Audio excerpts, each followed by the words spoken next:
Hello guys, good afternoon. Gagawa lang ako ng video patungkol to sa nanay ko.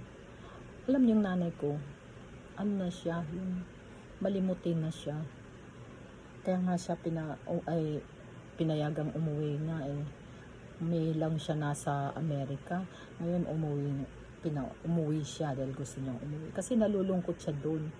Ngayon, nakakaawa naman, lagi lang siyang nasa bahay, mga busy ang tao doon. Pero minsan naman, doon sa 5 months naman na May, June, July, August, September, 5 months na nag-stay siya doon. Minsan, pag may time yung kapatid ko, dinadala siya sa LA o doon sa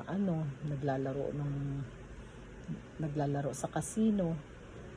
Bumibiyahe sila para malibang lang siya, malibang ang isip niya. Tapos mas marami kasing pag nasa bahay siya lang mag-isa kasi busy na yung mga kapatid ko, may mga kanya-kanya silang trabaho. Tapos pagkatatawag siya sa amin, minsan yung nanay ko tinatawagan ako 3:00 ng madaling araw. Sabi ko, maantok na antok pa ako. Parang nung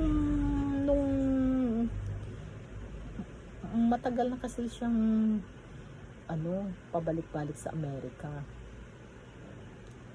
Mahigit 10 taon na. Kaso itong lang, parang siyempre sa katandaan, 80 years old. Parang nalulungkot nga siya na yung mas lalong parang lala yung pagiging malimutin. Ngayon, pinapabayaan namin siyang, halimbawa, pag nandito sa Pilipinas, meron siyang mga kalaro.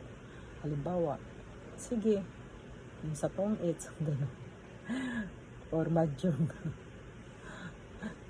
Yung mga gano'n. Kung halimbawa, magkano lang naman bit-bit niya, halimbawa, 1,000, gano'n. Sige, pabayaan niyo siyang mag-ano. Pero, sana yung mga kalaro niya,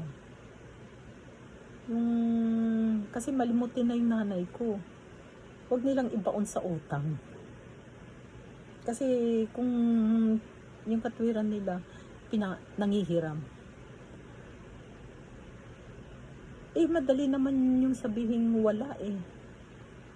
Hindi yung bigyan ng bigyan, tapos makakalimutan ng nanay ko. Tama lang yung, halimbawa, kung magkano ang dala niya, halimbawa, 1,000, ganun. Okay na yun. Huwag nyo nang ibaon yung nanay ko. Kasi malimutin, parang sinasamantala nyo yung ulyanin, yung pagkamalimutin ng nanay ko. Hindi maganda yun. Hindi magandang gawain yun. Makonsensya kayo. Pagkatapos, maniningil kayo pang nagagalit. Hindi nyo dapat ibabaon yung nanay ko. May pera yung matanda. Kung magkano lang ang inaabot ng pera niya, hanggang doon lang. Huwag nyo siyang pahiramin at sasabihin yung Kasi minsan, may nagkwento sa akin. Parang nagkakampihan pa. Parang niloloto nyo yung nanay ko sa sarili niyang mantika. Huwag ganun. May karma ang matanda.